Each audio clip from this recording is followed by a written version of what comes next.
Assalamualaikum warahmatullahi wabarakatuh. Sebelumnya, perkenalkan nama saya Silaturahma dengan NIM G1C121002, Program Studi Psikologi, Fakultas Kedokteran dan Ilmu Kesehatan Universitas Jambi. Jadi, di video kali ini, saya akan membahas satu materi sebagai tugas akhir semester mata kuliah sejarah dan aliran psikologi. Materi yang akan saya bahas yaitu psikologi sebagai ilmu yang berdiri sendiri. Baiklah, tokoh pertama yaitu ada Wilhelm Wundt, 1832 sampai 1920. Wundt lahir pada tanggal 18 Agustus 1832 di Neckarau dan meninggal di Leipzig pada tanggal 31 Agustus 1920. Pada awalnya, ia dikenal sebagai seorang sosiolog, filsuf, dan ahli hukum. Ia menempuh pendidikan di Heidelberg, Tübingen, dan Berlin. Gelar sarjananya dimiliki di bidang hukum dan kedokteran. Pada tahun 1857, ia adalah dosen ilmu faal di Heidelberg. Dan pada tahun 1874, ia menjadi profesor filsafat di Zurich. Tetapi tak lama kemudian ia pindah ke Leipzig dan juga menjadi profesor filsafat. Selanjutnya, ia mendirikan laboratorium psikologi pertama di Leipzig pada tahun 1879.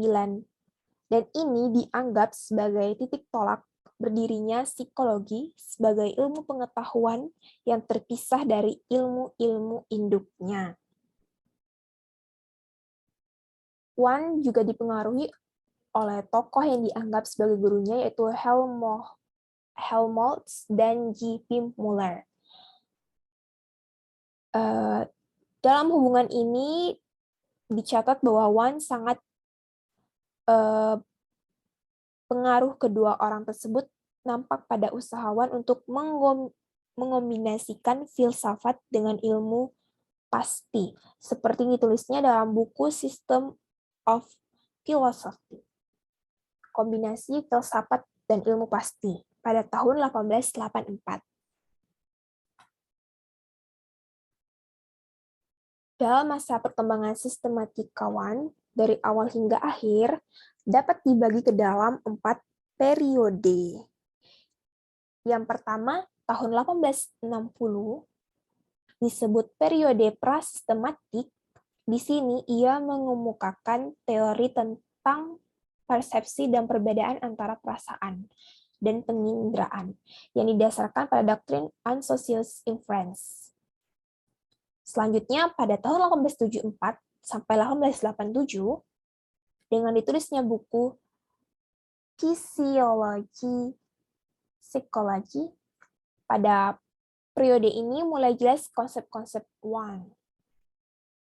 Jiwa digambarkannya dengan elemen-elemen seperti penginderaan, perasaan, dan sebagainya yang satu sama lain dihubungkan dengan asosiasi.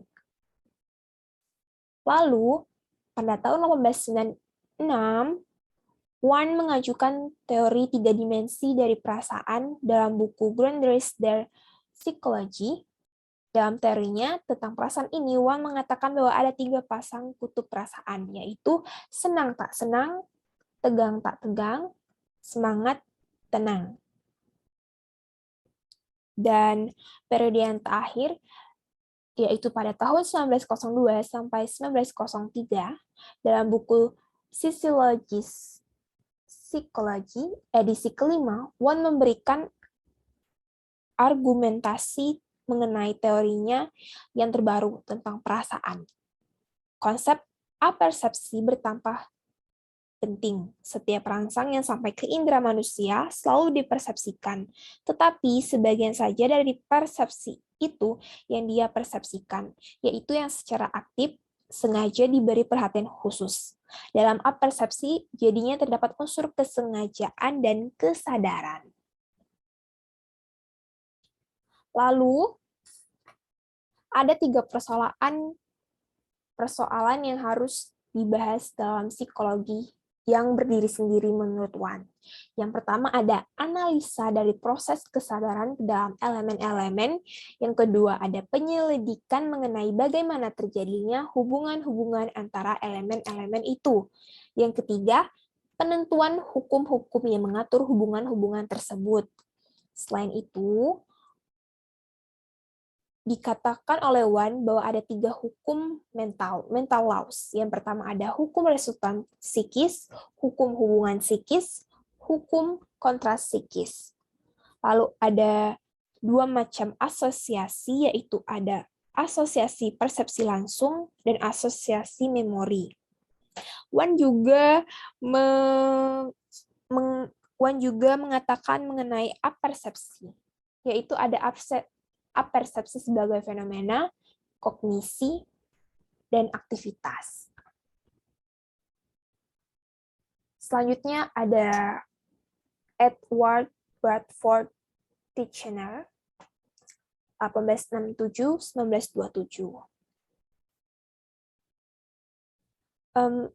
Titchener dilahirkan di Sussex, sebelah selatan London, dari keluarga yang masih miskin dan tradisional. Untuk dapat melanjutkan pelajarannya, ia harus menggantungkan diri pada beasiswa-beasiswa. Tentang kepribadian Titchener diceritakan bahwa ia adalah seorang yang pandai, tetapi tidak tegas, selalu terombang-ambing di antara berbagai macam hal. Kepribadiannya penuh pertentangan atau paradoks-paradoks.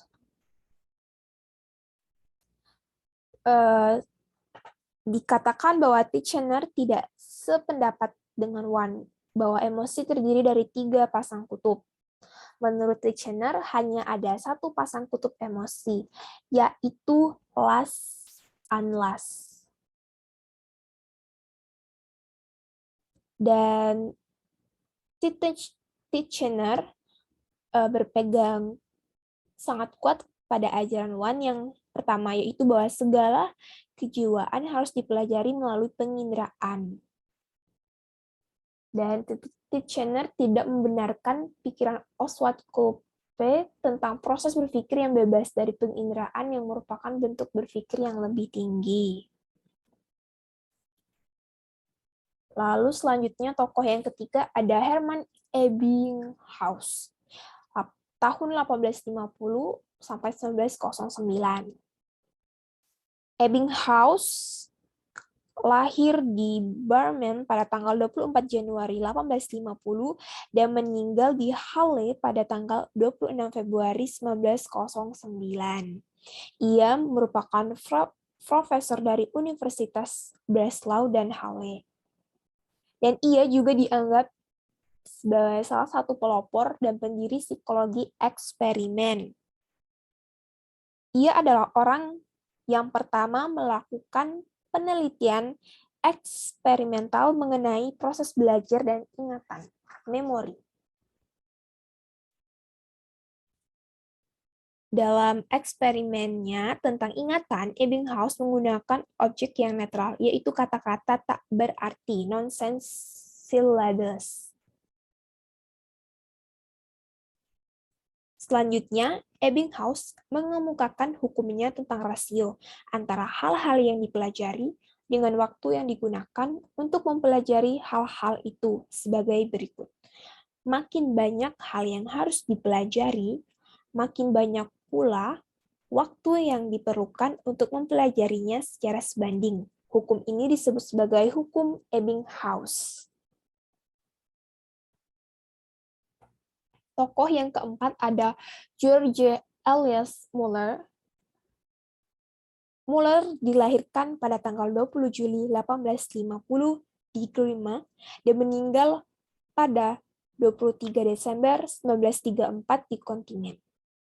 Pendidikan kesarjanaannya adalah dalam bidang sejarah dan filsafat.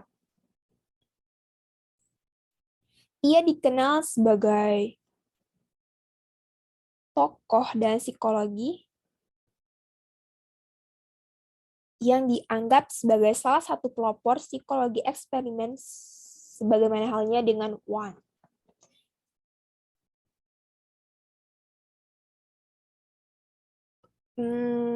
Muller memberikan sumbangannya kepada psikologi khususnya dalam psikofisik, ingatan, dan persepsi visual. Dikatakannya bahwa persepsi menimbulkan jejak-jejak tertentu pada otak, seperti lensa kamera menimbulkan jejak-jejak gambar tertentu pada film dalam kamera. Prinsip ini kemudian akan menjadi dasar dari prinsip isomorfi dari psikologi Gestalt. Selanjutnya, tokoh yang kelima ada Oswald Kolbe.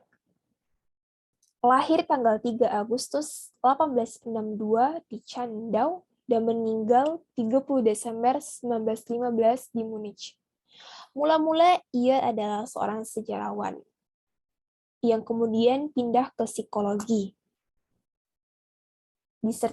Disertasinya yang berjudul Teori Penginderaan Perasaan. Sumbangan Kolbe yang terbesar adalah meletakkan dasar-dasar studi tentang proses berpikir.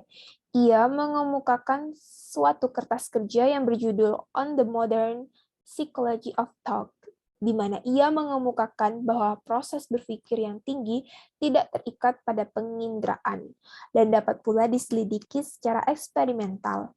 Keyakinan Kolbe inilah berbeda dengan pendapat Wan yang mengatakan bahwa setiap proses berpikir hanya dapat diselidiki melalui penginderaan atau melalui bayangan image dari penginderaan itu. Dan Kolbe juga menyatakan bahwa proses berpikir tidak selalu harus terikat pada indera. Maka berpikir bisa juga non-asosiatif dan tidak mekanistis. Tetapi, tiap proses berpikir menurut Kolbe selalu mempunyai tujuan tertentu atau purposif.